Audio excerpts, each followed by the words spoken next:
essa questão da linha do tempo, que é o auge deles, não é uma invenção deles. E surge num outro site que agora está um pouco mais conhecido, mas que na época não era tão, que é o Twitter. Muitos de vocês podem não ter conhecido ele lá atrás, hoje tem conhecido pelo seu comportamento tóxico, mas tem algumas coisas que são interessantes a gente olhar no Twitter. A primeira coisa que é interessante nós olharmos no Twitter, que todas elas surgem com problema de layout, né? É que o Twitter, ele sai daquela ideia que a gente chama de blog para ser um microblog.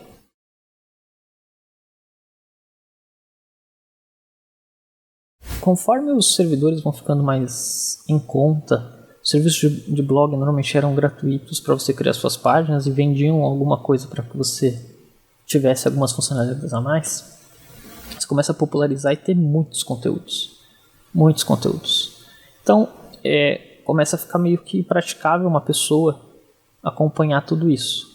E aí você tinha uma forma de acompanhar isso, que era assinando o que a gente chama de feed RSS, que nada mais era uma notificação quando essas páginas atualizavam. Então, quando tinha uma nova publicação, ele te mandava um aviso que aquele site atualizou, publicou mais uma nova página, publicou mais uma nova página, publicou mais uma nova página. E aí você tinha o feed dos blogs. Então você tinha o feed RSS, que você seguia todos esses blogs.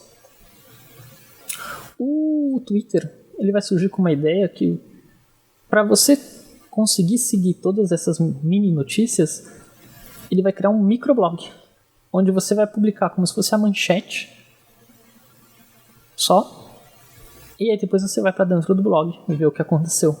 Então ele traz esse conceito de microblog para tornar esse feed RSS algo mais visual. Então você manda um pombo correio, você vai usar um passarinho, né? Avisar, publiquei uma coisa nova. Vai lá ver no meu site. Então a ideia era sempre ter uma manchete para chamar a atenção e um link. Por isso a limitação de caracteres, também é uma questão de servidor, tudo. E aí você começava a seguir mais de 400, 500, 1000 páginas de notícias através desse microblog. E aí, conforme iam tendo as coisas novas, ia alimentando a sua linha do tempo com esse feed. Então a linha do tempo era literalmente cronológica. Conforme cada um ia publicando, você ia podendo acompanhar. E por que é importante entender que ela era cronológica? Com essa questão de cronologia, você conseguia consumir se eu sigo 10 páginas, eu via 10 publicações e começava a repetir o que eu já via. Lembra aquela questão de comportamento? Que você tem que continuar consumindo, continuar consumindo, continuar consumindo? Aqui você tinha uma noção de até quando você tinha que ver. Se você seguia muitas pessoas, chegava uma hora que você ficava scrollando, e às vezes caía num período aqui de coisas que não eram mais tão interessantes para você, você saía do site.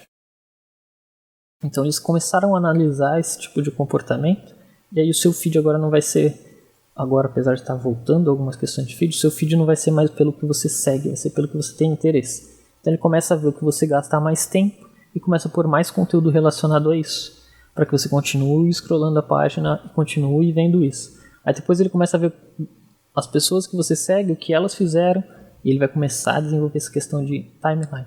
Então o Twitter começa com essa questão de feed, inclusive você vai chamar isso de feed lá no Instagram, e traz essa inovação. E isso é o que vai trazer o maior vício das pessoas em rede social.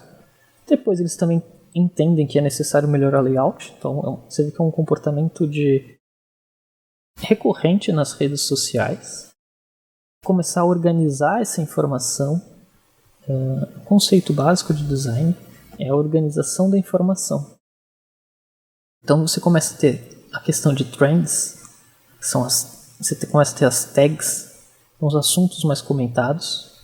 Você começa a organizar essa informação, você começa a organizar a sua linha do tempo, quem falou com você, as coisas que você republicou, como você pode fazer buscas e fazer as listas, né? Tinha o TweetDeck que você separava listas por assunto. Então você começa a organizar a informação, porque assim a pessoa consegue achar, ainda mais uma rede que a ideia era ser um microblog, um feed de blog, você vai ter diversos assuntos lá dentro. Então a melhor forma de você manter a pessoa lá dentro é que ela consiga consumir esses assuntos separadamente. E melhora o layout, né? Começa o foco primeiro. Linha do tempo, eles vão focar sempre muito na linha do tempo.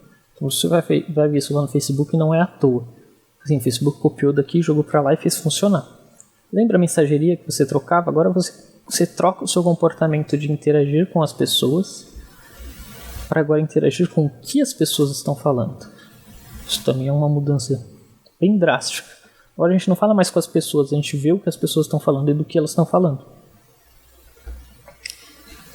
Até a sua última mudança de layout, que aí está bem próxima do que é hoje, inclusive o próprio Facebook, onde a linha do tempo é a sua informação principal,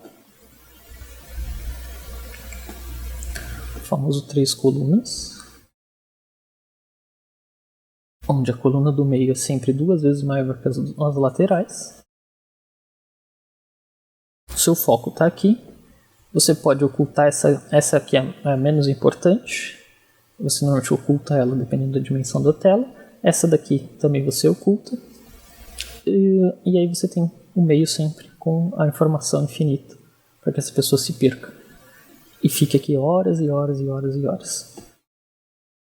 Então a questão de conceito de linha do tempo é fundamental, que roda muita informação. Não é à toa que o Elon Musk compra o Twitter, não é pela quantidade de seguidores, sim a quantidade de informação que você tem aqui dentro. Então você começa a conseguir influenciar as pessoas pela quantidade de informação que você consegue jogar aqui dentro.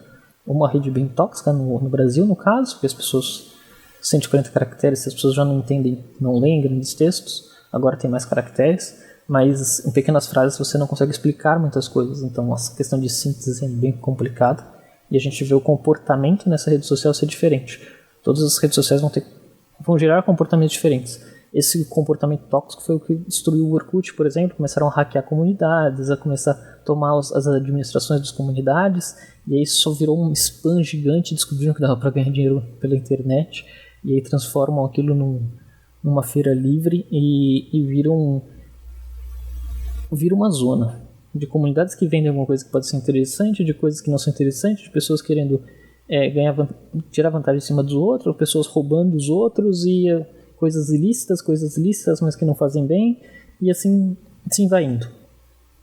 Parece que todas as pessoas migraram para cá, para o Twitter, só que atende a não prosperar quem vai fazendo isso, uma administração ruim. O Twitter tem uma questão de desenvolvimento muito boa das suas linhas do tempo, onde você consegue plugar bastantes robôs, né? Então, robôs que conseguem fazer coisas interessantes. Por exemplo, tinha um robô que seguia todas as vezes que o Elon Musk pegava o avião dele e saía para viajar. E aí ele publicava no Twitter automaticamente essa rota. Então, as automações que dão para fazer nessa plataforma tem muita tecnologia embutida, então é interessante.